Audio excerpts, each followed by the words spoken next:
All right, good morning, Dad. Good morning. It is Friday, May 30th. Happy Friday. Do we want to Happy start off Friday. with any good news? Do you have any good news to share with us? Any good news? No, I don't have any. I'm sorry. Okay, great. Yeah. Let's all right, let's just jump straight into it then.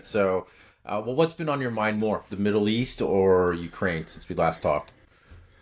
Well, that's hard to say. I guess maybe this morning I was thinking about the Middle East because I was looking at the possibility. It hasn't been approved by both sides, but the possibility of a ceasefire between Hamas and Israel.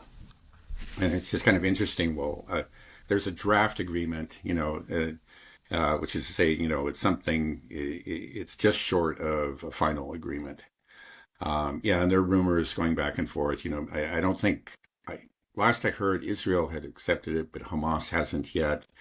But Hamas is under tremendous pressure, apparently, by the Qataris to accept it. In essence, what it would be is that they would release half of the remaining hostages, both alive and dead. So that would be something like 10 living hostages, and I think 18, remains of hostages. And the Israelis would cease fire. They would halt their offensive operations. They would redeploy, I think, at least from most of the areas where they're now, where the IDF is now located. And then they would allow in humanitarian aid. And both the Red Crescent and UNRWA would be allowed to distribute that aid. Now, this is clearly very important to Hamas. Last time they had a similar agreement, and the Israelis, at the end of the ceasefire, just broke it because there's supposed to be a first phase leading to a final ceasefire, and that's the idea of this too. So, how can how can Hamas guarantee that this will actually be honored by the Israelis?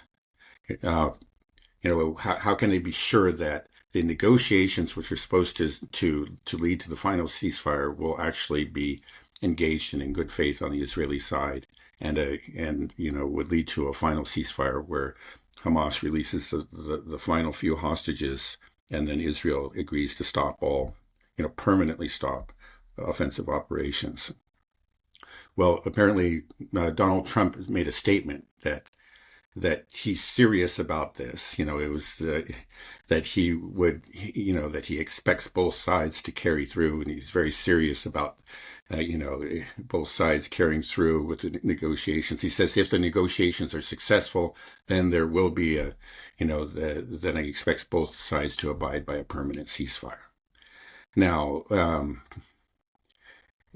that's so far, that's the best that Hamas could get out of them. They're trying to get some sort of concrete guarantee, that this won't just be another temporary ceasefire leading to further offensive operations. And they did get the statement from Donald Trump.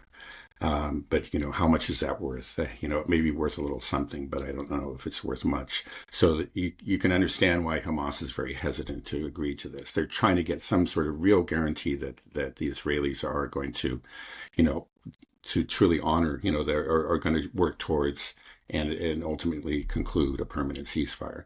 But I mean, Netanyahu himself has said, and so many of, other Israeli leaders have said they have really no intention of doing this. But, what can Hamas do? They're in a very, very tight position. Right. The people are starving to death, and, their territory has just been utterly devastated. And they just have a few hostages left. So they're I think it's fair to say they're in a desperate situation, a very desperate situation. So right now is the status that the ceasefire hasn't been accepted or rejected? Because when I Googled about the ceasefire earlier, mainstream media is reporting that Hamas is rejecting the ceasefire deal proposed by Witkoff and approved by Israel. Right. I think I saw that last night. I didn't see that this morning. It's still being described. I think the negotiations are ongoing. Hamas hasn't accepted it yet, but is under a lot of pressure to accept it. But you can understand where they're trying to get something a little bit more, something just a little bit more solid than this statement from Donald Trump that he's serious about it, and in making the two sides actually honor a final agreement. Do you think it really matters if there's something solid? It doesn't seem to, international law, binding agreements don't seem to slow down Netanyahu and his government. Right. Well, I think if we look at like the previous ceasefire, first of all, it's important to recognize that by and large Israel didn't honor it. Or okay, they to some extent they did. They halted almost all offensive operations. So they did continue to conduct strikes. They did kill. I can't remember what the number, but I wouldn't be surprised if actually killed hundreds during the last ceasefire. But it was, it wasn't thousands. They weren't killing at nearly the rate. So, the violence went way down. But they didn't let in anywhere the amount of humanitarian aid that they had promised to let in. They didn't let in, equipment that was supposed to be made available to the Gazans to start clearing the rubble and finding the bodies. They didn't provide anywhere near the number of tents that they were supposed to provide. And they didn't provide, as my understanding is, they never provided any, basically, trailer homes that were supposed to be, again, supplied as housing for homeless Gazans, of which there are many. So they violated the ceasefire in many, many ways, and I think we can expect that they'll do that again. I'm sure that Netanyahu is very reluctant. Netanyahu and Smotrich and these people are very, very reluctant to go ahead with a ceasefire because they are clearly, they have this plan, which you can see in action, in which they haven't really made any effort to hide, to ethnically cleanse Gaza. They're pushing them all to the south. They established those 4 distribution centers, woefully inadequate, but enough to draw more people to the south in a very, very not even all of southern Gaza, nowhere near to it. It's just a zone within southern Gaza, close to Rafah. The obvious intention, and again, it's the stated intention, is to move all Gazans into that area as the first step in a plan to ultimately ethnically cleanse Gaza. This would be kind of the this is just prior to the relocation of Gazans to other countries, like we've heard about Libya or Sudan, or I think there was another country I can't remember that they were discussing. Now, I don't know if this will ever happen, but that is the plan. And this plan will have to be suspended if the ceasefire goes into effect and if the Israelis honor it in any significant way. Why would Hamas not accept a ceasefire?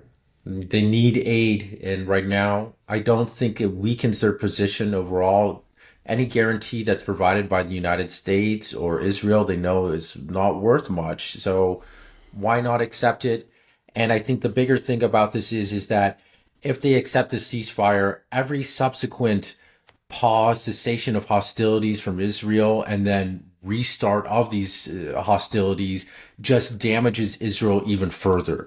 I mean, I think the image of Israel after the last ceasefire was substantial in terms of its drop in public opinion at this point, and just the complete blockade and the starvation. But the fact that they stopped and then started again, I think it's not a good move on behalf of Israel. And if they have to stop again right now while in the midst of this starvation crisis in Gaza, this massive humanitarian crisis, and then they stop for 60 days, some aid comes in, and then they start it again, like the world will be even more upset and Israel become even more of a pariah than it already is. At that point, we might actually see some real sanctions from countries around the world.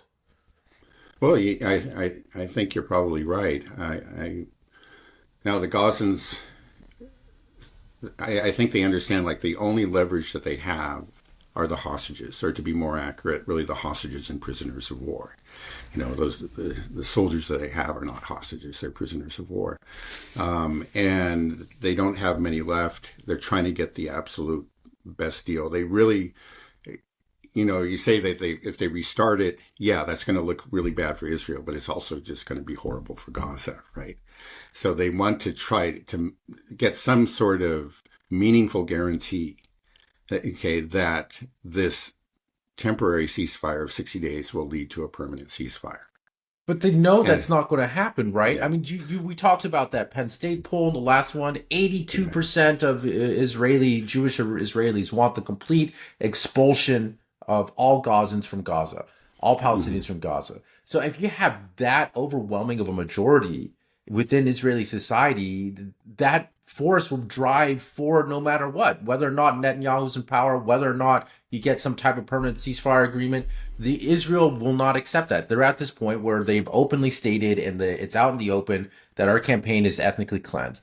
If you're Hamas, you're not giving up all the hostages, so you don't have any other bargaining chips. Your people are starving to death. You do this, get some temporary reprieve for your people, and then you know that it's going to start again. You can stockpile some food. This campaign of ethnic cleansing has been stated openly to the world. It's here again. And when it starts again after the ceasefire, or if the ceasefire breaks down immediately, then it's just going to put Israel in a worse position, in my opinion. I don't see, whereas if Hamas rejects this ceasefire proposal, it makes Hamas makes them look more like the bad guy, right? They'll be able to say, Hamas, they could have had aid, they just have to accept the Yeah. ceasefire. Well, That's my opinion.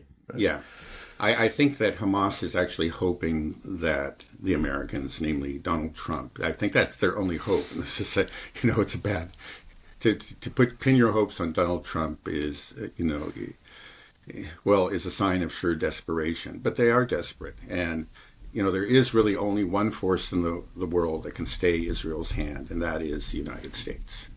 And I think the only reason that Israel is actually willing to accept the ceasefire, because this is clearly not what Netanyahu and his people want to do, is pressure from the United States, which may also reflect some pressure that's coming from Europe. So that's what they're hoping for. And yeah, it's gonna. I agree. It's gonna look very, very bad. It's better than nothing, but it is also, if they feel like they have some chance of actually getting a permanent ceasefire and ending this for good, they're going to go for it. But I think, to be honest, they really don't. That's the terrible thing. Recently there was the release of the dual citizen, the Israeli American. Eden That was Alexander. right. That was a goodwill gesture on the part of Hamas, and apparently Witkoff had promised the Hamas that, okay, if you do this, we'll make sure that some humanitarian aid comes in, and it didn't. Apparently he made no effort, or the Americans made no effort to honor their side of the agreement. At least that's that's what I'm hearing. And then we saw what happened with the first ceasefire. Netanyahu was telling everybody, "Hey, we're not going to honor this. Don't worry about this. This is temporary, and we're going to go." So I can understand why they're hoping against hope, because again, their situation is so desperate, and temporary is better than nothing, but it still means the ultimate total destruction of Gaza, and the ethnic cleansing of the Gazan people. There's only just a temporary breather. Maybe, the outside chance. Maybe that's really what they should be hoping for, is increased pressure, from other nations in the world. But, so far that hasn't done anything for them. I think they're looking to the United States, and they're trying to get some sort of really concrete, meaningful guarantee from them. But I don't think they're going to get it.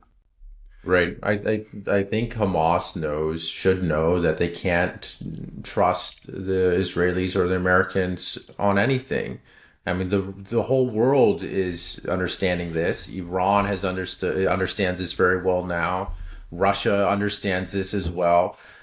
So the more that this goes on, it just continually just erodes at any trust or integrity that might be left within the West, is just disappearing quickly. It's like you can't do agreements with these guys. So we'll see what happens. But I mean, whether or not, if there's a ceasefire agreement signed, or I don't expect it to be honored by the Israelis.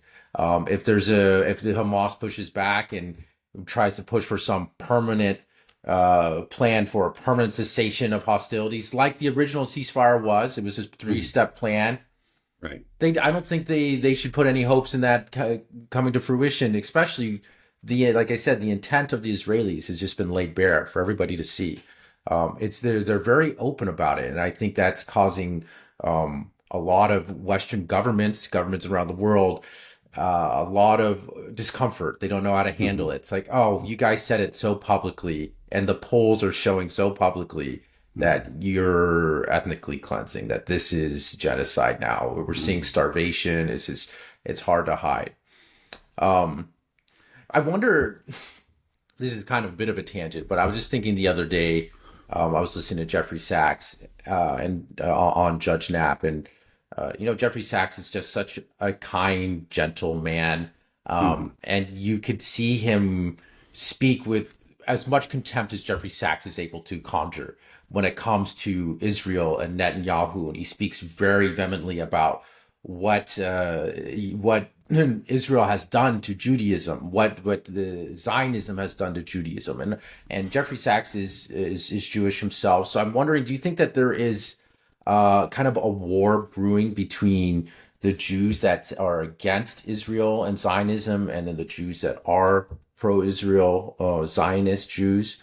Because I can understand if you're a Jewish person and you see what this state is doing, and they have made this association between Judaism and the state of Israel, that anything that Israel does, that's associated with being Jewish or with Judaism. So I wonder, could we be looking at some kind of great Judaic schism, between the Zionists versus the anti-Zionists? Because if you are a Jewish person and you are someone like Norman Finkelstein, Max Blumenthal, Jeffrey Sachs, all these great people that are speaking out against the state of Israel, like you just have to hate what is this country and Netanyahu is doing to your whole religion, to your people. They Hmm. have will be they'll have to carry this association with them for eternity, or for a long time. The idea that of tying Jewish people to this genocide, to this atrocity, to this Hmm. imperialistic colonial experiment.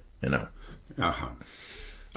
Yeah, well, is there going to be a civil war? Well, we already see a real divide within, among Jews. Now, I think in general, Not a okay, civil well, war, but yeah, right.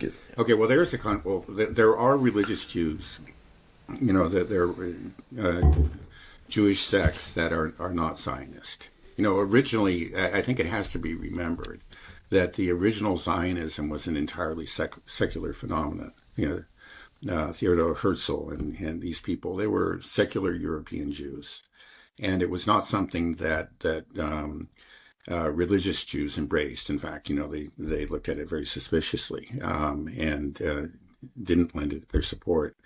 And then the Israel was founded by, again, secular Jews, and they were the dominant force in Israel for a long time. Now we're seeing that come to an end. Especially since the 6 Day War, there's been a rise of support for a rise of, let's say, religious Zionism, which was before just really not a factor, but now it's become a very, very powerful factor. So in Israel, it's just like the most extreme Zionists tend to be, not always. Again, it has to remember that Netanyahu himself is secular, but they tend to be religious Zionists, people like, Ben Gvir. Um, but those sects, there are certain sects of Judaism that have actually been steadfastly to this day that are anti-Zionist, and they're still there. They don't seem to be much of a factor in the debate, but let's remember them. So most of the opposition to Zionism is now among secular Jews, and it's actually generally among younger secular Jews. That again, we see that's what the polls indicate, and then what these demonstrations at universities indicate too. That many of the activists, and some of the most zealous activists, protesters at these campus protests are Jews, and generally secular Jews. And they really are turning against, it's not just, It's not just, okay, we want a different flavor of Zionism, but they are turning against Zionism. Again, we see that with, those people that you have mentioned too. They're not like Chuck Schumer just trying to throw Netanyahu under the bus in order to preserve Zionism.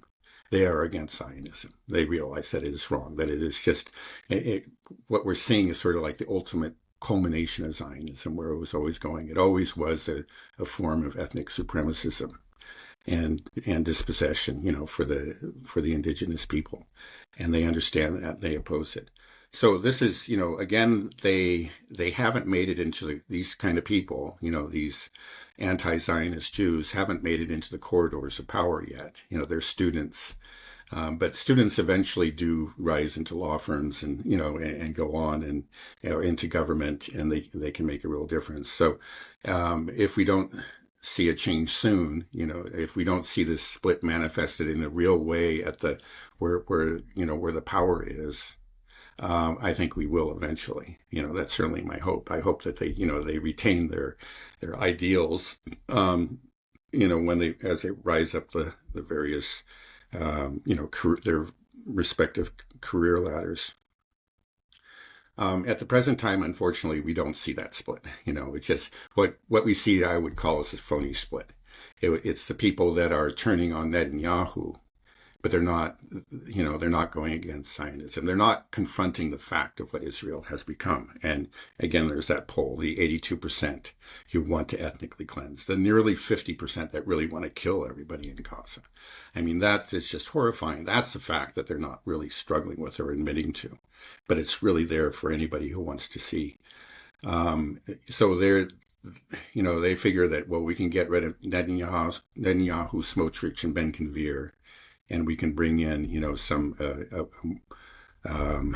more westernized, kind of a friendlier face, and then everything will be okay. And maybe we can slow down the dispossession, the ethnic cleansing, but they're still Zionists, and so this ethnic cleansing, even if they get their way, if the Chuck Schumers get their way, the ethnic cleansing will go forward. It just may go forward more slowly. But yeah, I'm, again, my hat's off to these people, that we've named, and there are many, many others, that are working, Jewish people that are working tirelessly, truly unconditionally, against Zionism, and are not afraid to say what Israel has become. It used to be that a lot of, the kind of so-called anti-Zionist Jewish organizations, they still kind of did their best to well, on the one hand, criticize, but on the other hand, to protect Israel from the criticism that really deserved. But I see that, again, with people like Max Blumenthal, they're not doing any of that. They're absolutely, they're not pulling any of their punches.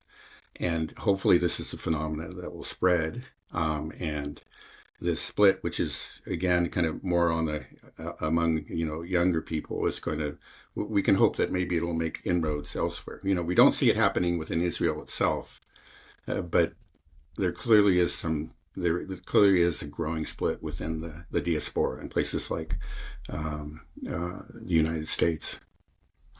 Right. Yeah, I'm just more talking about just kind of the classification.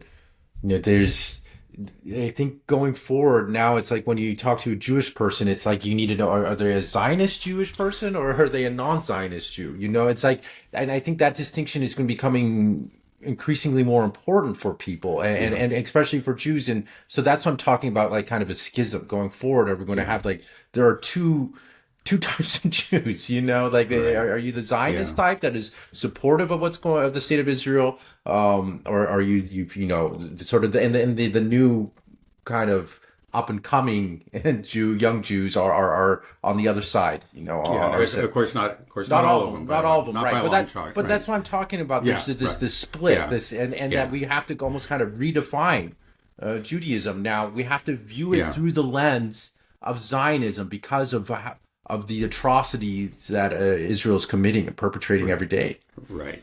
Well, one thing I would say too is that I think most of these people, and maybe I'm wrong, correct me if I'm wrong, but most of the anti-Zionist, young anti-Zionist Jews, are secular, and so you don't really want to speak about Judaism, but about Jewishness, the Jewish ethnic identity, the Jewish people. That's what we're really talking about, because they don't. I think most of them. And again, I'm sure there are exceptions, and forgive me if I'm implying that, if maybe I'm using too broad a brush here, but I think the great majority are secular, and they don't really think of they don't subscribe to Judaism per se, but they are Jewish. So anyway, that's what's going on. But yeah, these people, obviously, a lot of these, especially young people, really understand what's going on. They're horrified by it. They hate it. And I imagine, I don't know, I'm not on the campuses now, but I imagine like those ones who wanted to associate, they see what's happening. They see the future that's coming too, that, it can't be, though there is this, especially within the United States, there is this, denial of what's happening, that this wall has been built up, between, let's say, the public, certainly the mainstream public, and the reality. And, there's just a real suppression of the evidence. But they can see that wall is eventually going to break down, and people will understand sometime in the future, and there will be this permanent black stain on Israel, which has identified itself as the Jewish nation. And knowing that, I'm sure that a lot of them are just doing things to make clear, hey, I'm not one of those people. I oppose this. They do it by their actions, but maybe they will wear a Palestinian, have a Palestinian flag pin or something like that. I'm just guessing, because I imagine that if I were one of those people, if I was a young Jew and I realized what's going on and was horrified by it, I would say, I don't want anybody to think that I'm associated with this. I want it to be known from now on that this has nothing to do with me, and I'm opposed to it. Right.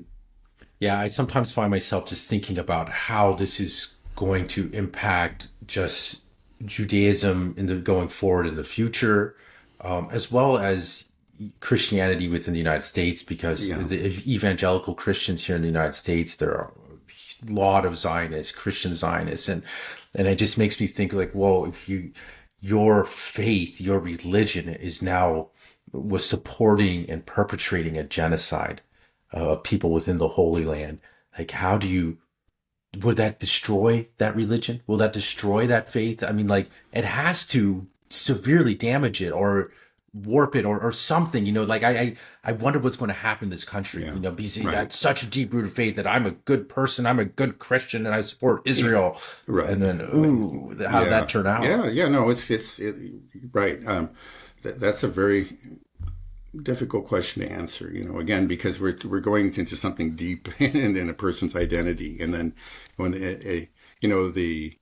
of course, the initial response to, maybe an attack on your identity or an apparent reality that appears to contradict what you've identified with, is to deny, and maybe to even double down on what you're saying. That's, I think, what we're seeing now. But at some point, it's going to break through, and I don't know what the consequence is going to be. I hope, like in the case of Christian Zionists, I hope that the response will be to say, oh, we took a wrong turn here. We did something that was fundamentally unchristian, and, we need to reassess and, return to, really the teachings of Jesus. We let this political ideology kind of seep in, and we embraced it. And, that's what I would hope would happen. I'm sure it will happen with individuals, but I can't say what's going to happen, with the crowd. Let's say, this mass psychology can be very, very irrational, and it could, I think, it could become very, very ugly before it finally is defeated. It already is very ugly, but it could become even uglier. Yeah, I think it'll fracture into many things. You'll have people doubling down and becoming more pro-Israel and denying more and more. There'll be people that might break off and just sort of become agnostic or atheist. And I think though what we'll also see is kind of resurgence in the United States potentially into more traditional forms of Christianity, whether it be Orthodoxy or Catholicism. I think you go to Russian Orthodox Church here. I think you guys have been seeing membership go up substantially, and I think maybe that could probably, these things might be leading into it. And I think just also Russia's the way that it's been carrying out this conflict and sort of fighting the Western ideology has also helped kind of build a resurgence in Orthodox interest in Orthodoxy, I feel like. But just a theory. I don't know. Okay. Yeah, I'm not even sure myself. I really don't know. Yeah. Okay, well, maybe we can move over to Ukraine for a little bit, unless there's anything else you want to talk about in the Middle East. Yeah, we can move to Ukraine. That's fine. Okay, well, one thing that we touched on briefly the day it happened, or the day after it happened, was when Putin's helicopter was caught in this Ukrainian drone attack. And we just touched on it briefly. You said that you think that, it's possible that it was just an accident, that Putin happened to be there at the time where this drone attack was going on. We haven't heard much in mainstream media or really many people talk about this incident, but it is a major thing, right? I mean, how close was Putin to actually being assassinated or having this helicopter being taken down? Was he the target? Do you still believe that it was an accident, or was this an assassination attempt? The Russians themselves are not claiming that it was an assassination attempt. That's important. I haven't heard any sort of official statement to that effect. They acknowledge that it's happened, but they just left it there. Now, it's possible that it was an assassination attempt. The Russians know that it was an assassination attempt, and they have chosen to play it down because they know that the pressure to escalate would just be huge in that case. So that is possible. I'm not going to put a percentage figure on it, but it's very much within the realm of possibility that that's what's going on. Now, a lot of people kind of talking about it as like especially within, let's say, dissident or pro-Russian media have been talking about it as though it were an established fact, and that clearly it wasn't. And you say, well, it's a coincidence. And some people say, well, I don't believe in coincidences. I've heard that. Well, if you don't believe in coincidences, you don't believe in chance, because a coincidence just happens to be, it can, let's say you have a string of numbers, and if you get two 100s, one after another, well, that's going to happen occasionally in a string of numbers. I'm just kind of like mathematically expressing a coincidence. It's, 1 in 100 chance that you'll get two of them, two numbers like that in a row. And to say that it can't happen, that there can't be coincidences, is to say that you really don't believe in chance. Clearly there are, much of human affairs is certainly affected by chance. It's part of the reality of the world that we live in. And now you say, well, how much of a chance was this? How much of a coincidence was it? Rather, if it's a really extreme coincidence, then you should be very, very suspicious and maybe discount it. But look, over the last several days, and certainly at the time that Putin was in that helicopter, the Ukrainians have been sending in, fleets of drones, hundreds, over the course of several days, thousands of drones. And many of them have gone into the Kursk region. So that just the fact that his helicopter would actually encounter one of these waves of drones doesn't seem to me such an unusual occurrence. Actually, I think that maybe the bigger question should be, and I think some of the Russians themselves has raised this, is like, why was he flying in a helicopter there? Given the current state of affairs and the number of drone attacks. It was really a much too risky a thing to do. So I still lean, towards towards just an accident. It was just it was kind of it was a helicopter flight that probably shouldn't have. It was too risky, but they did it, and they did encounter these drones. But these drones hadn't been sent to actually to take the helicopter down. Now I acknowledge, I may be wrong. Maybe this was planned, and if it was planned, then that that if and indeed it was an attempted assassination, then we are looking at something very frightening, because I think everybody agrees that the intelligence to do something like that would have to be supplied by a Western source, and that would suggest, if in fact that this was intentional, that there was at least, someone, an agency or within the West that was attempting to assassinate Putin. And that's a frightening thought. I can't say that that's not true. It may be, in fact, it was, because, again, I don't think the Ukrainians could have done this on their own.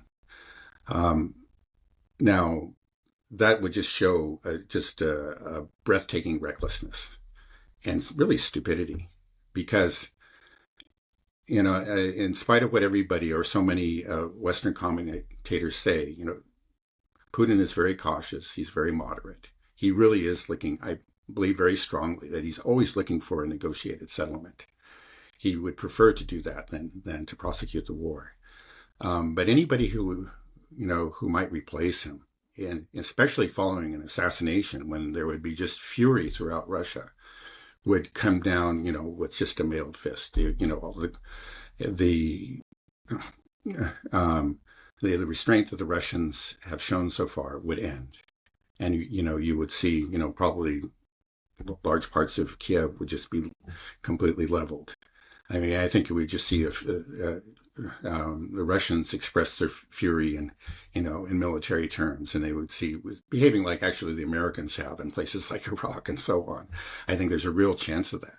And so if in fact this was intentional, that's almost shows sort of like just some sort of nihilistic recklessness on the part of, whatever agency or government was involved in it. Well, that's pretty par for the course for the West, right? Stupidity and nihilistic recklessness. I mean, the thing is, okay, I understand there's been lots of drones being launched into Russia, but I mean, we're talking about a massive border, like there's a lot of territory. The chance of just coming across one to me seems a bit slim. Also, just the timing, right? I mean, like, I don't know. I feel like there's more to the story than people are letting on. And also, if you're flying these drones, I don't know if these are FPV drones. I mean, is somebody sitting there and then you see a helicopter? You're like, Putin? What's going on? It's just like, why wouldn't they? I mean, I wish there was more details on it, like how close do these drones get? How many were there? Were they all taken down for electronic warfare? Were they actually heading towards the helicopter, or was their flight path sort of predestined and it just happened to go right past? Like, exactly. I mean, if you had those details, then I think you could answer the question.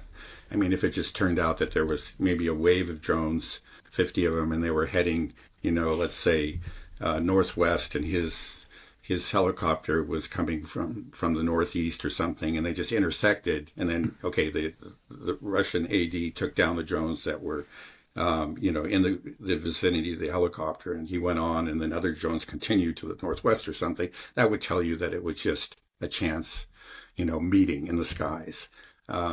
But if you could see them, if they in fact were converging on this helicopter, that would certainly, it would more than suggest, would pretty much prove that it was intentional. I know it may be intentional. It's just such but I think we can't jump to conclusions. It could be, it's just fun. Yeah, I know. It's fun to jump. I'm open to it. But so, like, if evidence, I'm not saying that I know for sure. I'm confident that this was just a chance meeting in the skies. But I find it believable. That's what the Russian government is saying. But if further information is released, that does support the assassination theory, then I could be very easily persuaded that it was an assassination, and that would have very troubling consequences. I mean, just meaning that maybe I have a naive faith in some sort of sanity among military planners. I know that it is naive, but they have, for example, I think, I don't know. They at least have in the past have tried to distance themselves from like assassination attempts by the Ukrainians. Maybe that's just completely phony, but they have expressed criticism of, let's say, Ukrainian recklessness in the past through leaks to the New York Times, for example. And maybe that's just all just, kind of a cover for their own involvement. I admit that's a possibility. I'd like to think that there is still some sanity and they are trying to exercise some kind of restraint. Um, Well, but maybe I'm wrong.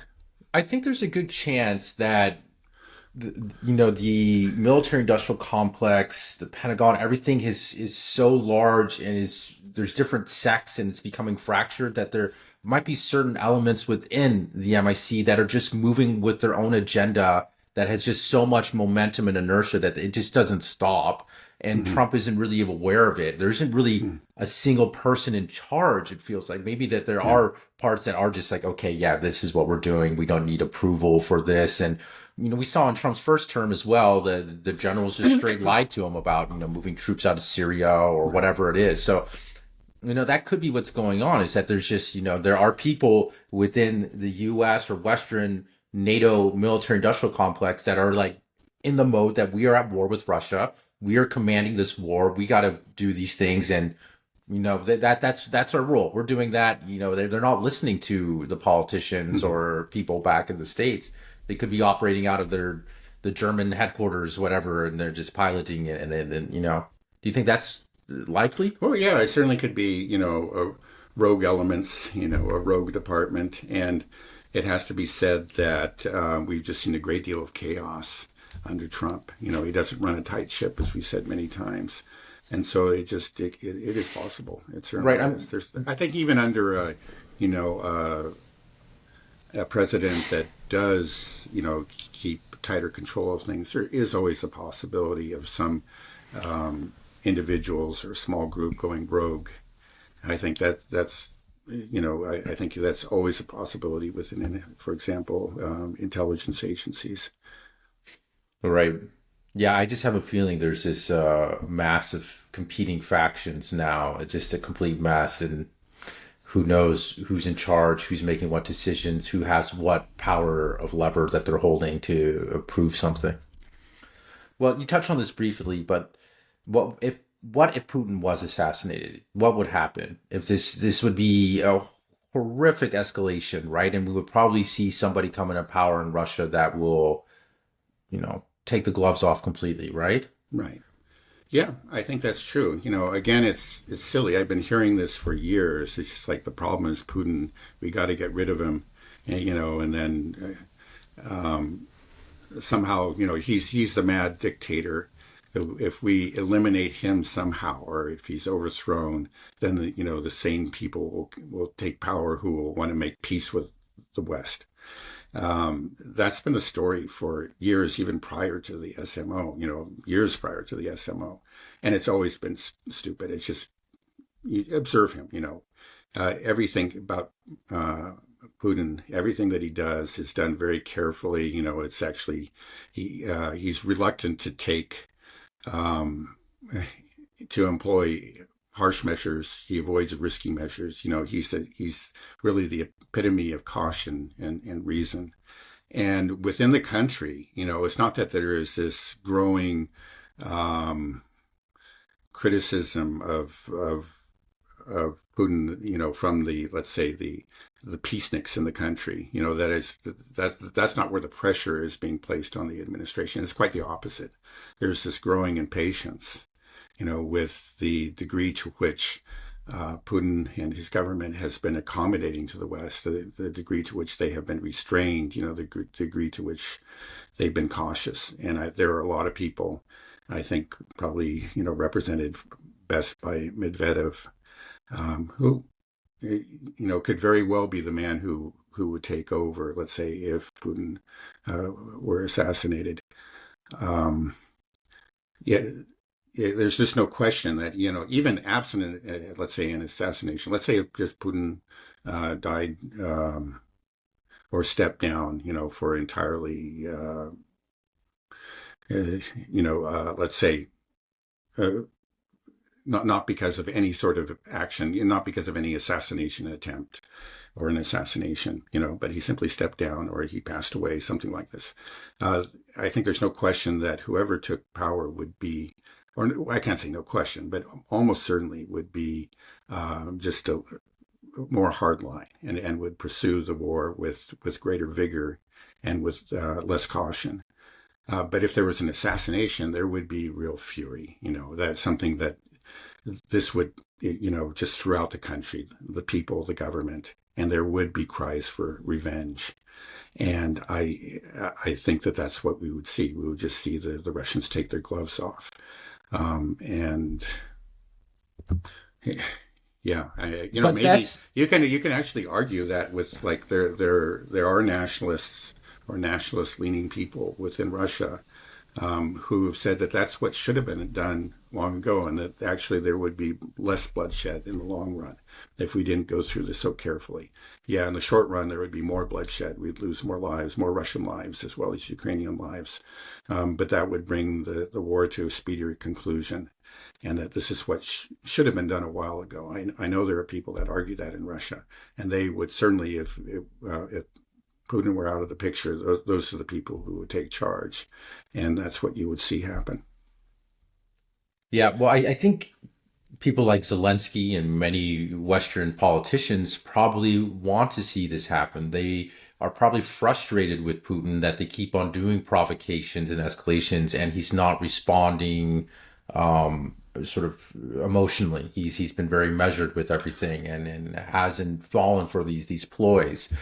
So I think that is what Zelensky and I think many Western leaders want, right? They want Russia to take the gloves off, so to speak, because then it can, help them drum up war fever and push the narrative of this unhinged Russian aggression that is endangering all of Europe. Yeah, I think that's right. And that may be, again, I think that's probably the way that Putin looks at it.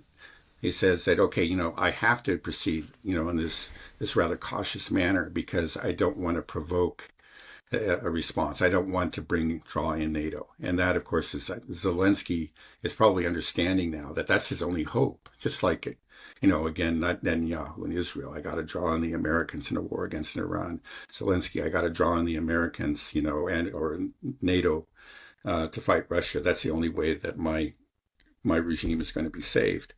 Now, we really don't know what would happen. I mean, I think I was listening to, I guess it was Jim Jotras, who was formerly in the U.S. State Department and follows Russian affairs very, very closely.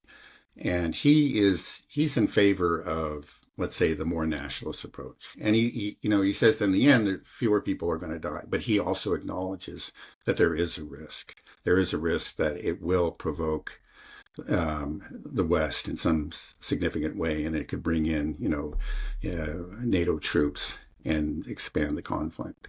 And, who knows? It's anybody's guess, really, what will happen. If the Russians come down, real hard, and they unleash the full force of their military on Ukraine, it might also it might be like a bucket of cold water for the West. You were talking about how they just don't seem to understand to respect or fear the Russians. Maybe at that point they would, and they maybe actually, you would hope that would be the point where they sober up and say, oh, wait a second. We've just got to negotiate. There's just no way, we're going to get the same treatment if we go onto that battlefield. But again, dealing with these people, they haven't shown a rational response so far. And so, maybe we're being very naive to assume that they'll respond rationally to a sudden Russian escalation. It may be that they do actually respond by sending their own troops, and we would have an expansion of the war. Do you know the sentiment of most Europeans, NATO members, European countries, what their sentiment is towards the Ukraine war? Is there any support for an actual war with Russia within these countries? Like, I do you think think there's that's a risk? I mean, obviously, that's kind of what Mertz and Macron, Starmer are trying to drum that up, try to get people like, we need to go to war with Russia. Let's give them everything we can, potentially get it. But there doesn't seem to be that drive. Do you think that's a possibility, though, in this war? I just don't see it. right. Yeah, I mean, support for Ukraine has been fading throughout Europe from, since ever since February 2022. That was really the high point when the SMO was launched back then. And it was high during the first year, but ever since it's been declining. And yeah, in general, these governments are really out of sync with their people. The support for the war is much stronger within the governments than it is within the people. They're not responding in any way to grassroots pressure. I think probably the only countries where you find some kind of, real popular support for increased involvement. And I'm not even sure about that, but maybe in the Baltics and in Poland. But in general, no. There's no interest in increased involvement. There's no support for the ideas of sending troops. I think that's very strongly opposed in places like France and Germany and the UK. Now, if there was a sudden escalation, and would there be? Because you never know. Sometimes an incident can cause mass psychology to flip. Suddenly. Uh, if there's some sort of casus belli. But the thing is, if Russia were to escalate suddenly against Ukraine, I still don't see how that would provoke, a very popular, an emotional response among the European, um, the Europeans in general. Especially if it's in response to an assassination. Because I think people understand, like if our chancellor were assassinated, or a president, or a prime minister, if he was assassinated, we would respond maybe in a similar way. It's hard to. I think it would be hard to fault the Russians and to claim that it was what they were doing was a threat to Europe. It would be an understandable response to. To a very, beyond a provocation, an act of war against, an attack on the leader of a country. So I don't see it. Yeah, that's the thing about, again, you get all this tough about the Europeans in general and the European leaders. So you get a lot of tough talk from them, but I don't think they don't have any sort of firm foundation, no firm popular foundation.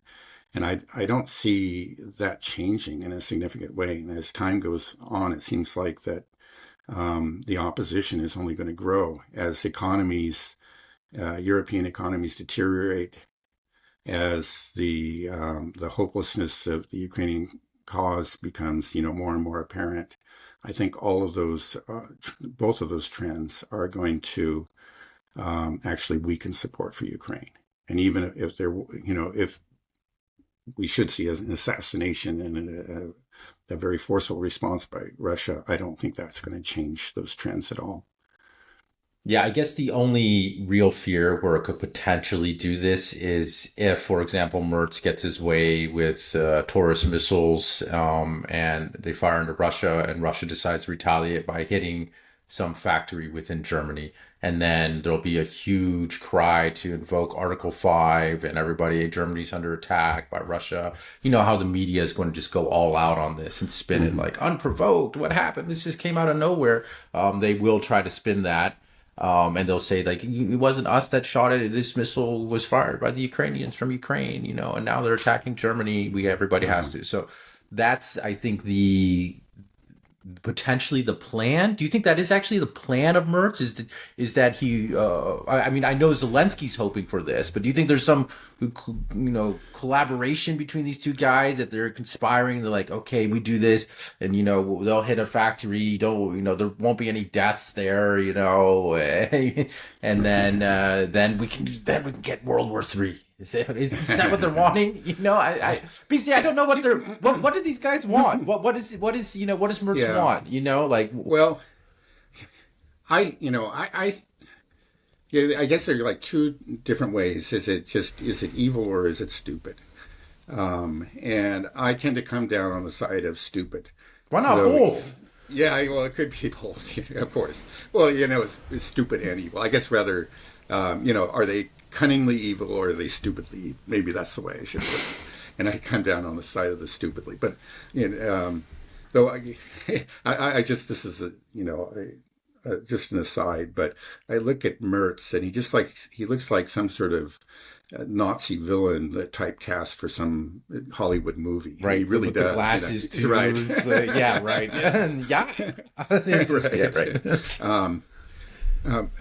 But it seems to me that I really believe, it seems incredible, but that these people really don't understand what's going on, and that they are the victims of their own propaganda and Ukrainian propaganda. They just bought into it so deeply, that they that explains that the positions that they're staking. It explains their actions. I know just with reference to the Taurus, he didn't actually use the word Taurus, but everybody kind of assumes that that's what he's talking about. And he used the very same language that Biden and his people used. It's just, again, it's like the Russians are striking these targets deep in Ukraine. It's just unfair. Of course, the Ukrainians need to be able to strike back. And of course, they're not dealing with the problem that, you have to have Germans actually strike back. They don't talk about that. But he's using the very same arguments, and he might actually really believe them. Then he really thinks it's going to make a difference. This is the reason that the Ukrainians are losing the war is that, we put these constraints on them, and the Russians can pummel them, but the Ukrainians can't pummel the Russians in return. If we do that, we're going to even things up, and the Russians are going to be forced to come to the negotiating table. That's the kind of language that they've always used really for the last 2 or 3 years. And I kind of, maybe I'm a fool, but I think I take them at their word. I think they really do believe it. Now it's so foolish. Like, again, we've seen all these different weapon systems be introduced, and and always with the same kind of, preceded by the same kind of arguments, the same kind of claims. And you would think at some point that they've just learned this is not working. But here we have Mertz, saying the same things all over again. And there's just, you see an inability to learn. I think they still can't come to terms with the fact, the truth of this war, and that Russia is the more powerful party to this war, and Russia is growing more powerful by the day. They just can't come to terms with that. And so they always think that it's just a matter of will. It's just like, okay, we haven't gone all out. We didn't. We've placed these constraints on ourselves and on the Ukrainians, and that can be the only problem, because of course we are the more powerful people, and so if we stop placing these silly constraints upon ourselves, then we'll see the outcome that we always knew we would see. The Russians will collapse. And I think they still believe in this. They're trying very, very hard to believe in it. It's crazy. Who Mertz reminds me of, I was just thinking, is the Nazi in Raiders of the Lost Ark, Indiana Jones, that gets his face melted with the glasses. Yeah, right. I thought I saw that face somewhere before. Yeah, right. I was like, hey, that's kind of Mertzy. Mertz, his plan with the Taurus, I'm hearing he's trying to find some kind of like legal loophole by saying that they're going to help Ukraine develop long-range missile capabilities. Have you heard that? That's the plan. So basically, what do you think that? First of all, I don't think that's going to fly with the Russians. I mean, what does that mean, that they're going to send the Taurus missile there and then have Ukraine slap a decal on it and said, "You did it, you guys got it." Well, okay, he didn't actually say Taurus missiles. Yeah, but actually, just an example. But okay, right. Well, what he was talking about, developing a longer range missile. The Taurus can fly 500 kilometers, which is farther than the ATACMS and the Storm Shadows and the Scout missiles. But he was talking about, I think, 1,500 kilometer missile. something with a significantly longer range. And he said that it would be developed and produced within Ukraine. And I don't know why he thinks that can happen. It's not like the Russians are going to stand by and say, oh, watch while it's developed and then produced in Ukraine. Clearly they can strike, any part of Ukraine. And at this point, without impunity, there's the Ukrainian air defenses have been degraded to such a degree that there's just basically nothing to prevent them from destroying, any research center or a factory. And so why does he think? Does he really believe that, or is that just something it's just feel good talk? He's just trying to, something that he can say to his people back home, look what I'm doing for Ukraine. Not that his people are really all that supportive of Ukraine, not to the extent that he is, but clearly he is. Again, it's funny, these leaders, I think, we're looking at Keir Starmer, Macron, Mertz. All of them are very unpopular, but all of them have gone all in, have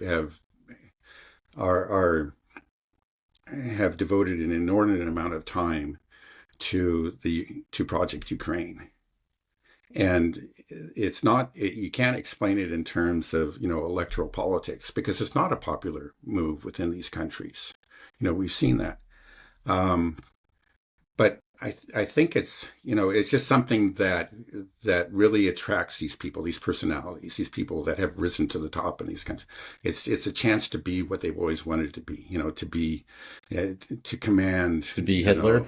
Yeah, maybe not to be Hitler, but it's just a rise above, the give and take of domestic politics. It's just very messy, and you never get your way. You've always got to compromise and negotiate, but here you can be, the commander in chief. That's who you are. And you can, and there's a chance, I guess it's just the idea that, that I'm the one that stopped the Russians. I'll go down in history. There'll be statues to me.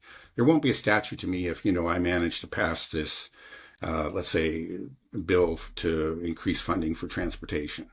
Maybe that will actually improve the lives of my people, but there will never be a statue raised for me if, for that reason. But if I can stop the Russian army, my name will be in the history books. There will be a statue to me. I think that there is something that that appeals to them at a really deep level and explains really their irrational behavior. Even though clearly it's really against their own interests domestically, but it's something that they gravitate towards. Quite obviously. Mm. Yeah, poor Germany. It seems like they're just on the wrong side of history, at least in the past 100 years. It's something that I was just thinking about is we talked before about this irrational hatred that the UK, the Brits had towards Russia. We talked at length about that, but is there a similar thing within Germany? Just this historical animosity towards Russia, and that actually is just kind of fueling something. I mean, remnants of World War II, the Germans lost so many people to the Red Army, and the Soviets lost so many people to the Germans. So I didn't really think about it that sense, because it just feels like post World War II Germany was just something completely different. They're just fun, happy Germans that are, apologetic for all the sins of their past, and maybe even overly apologetic sometimes. But maybe there's still something kind of simmering there, this hatred towards Russia. I don't know. Yeah, I can't really answer that, but it seems like a reasonable, explanation. I think actually within Germany, you would expect, maybe there is this residual, anti-Russian hatred, and I'm sure there is some, and that may explain some of the anti-Russian policies that we see there. But we also see parties that actually really want to bury the hatchet with Russia that have grown, tremendously. The AfD is the most obvious example, right? It's apparently now the single most popular party in Russia, and they do want to make peace. So this is a popular position. And this is a party too that is particularly successful within Eastern Germany, which was, of course, occupied by the Soviet Union, was part of the Warsaw Pact for decades. Yet you don't see a desire to be hostile to Russia, among these Eastern Germans. But then, there's Sarah Wagenknecht's party too that also wants to have good relations. They're approximately 5%. So together, just these two parties are about a third of the German population. So Germany as a whole is not particularly Russophobic. I mean, you actually find much more Russophobia, interestingly, in places like Scandinavia, countries, including in countries that have never had any sort of negative historical experience vis-a-vis Russia, places like Norway and Sweden. Now, the Finns, they did have, there was a war between the Soviet Union and Finland. So you could explain some of the Russophobia in Finland in historical terms, but not in Sweden, not in Norway. It doesn't, and in the case of England, the same thing. It's actually, we were allies, of course, during World War II, but you still have this extreme Russophobia there. Okay. All right. I'm going to have to run soon, Dad. So just one last question. Okay. How much do you believe the situation has gotten significantly more dire within the Ukraine-Russian conflict since just a week ago? Significantly more dire, you mean for the Ukrainians on the front lines? Just the possibility of a larger war, of the spreading of this. Well, in general, it's looking very, very bad for the Ukrainians. Again, the Russians are advancing in many places. There are signs of at least, of a collapse on certain parts of the front, like around Konstantinovka.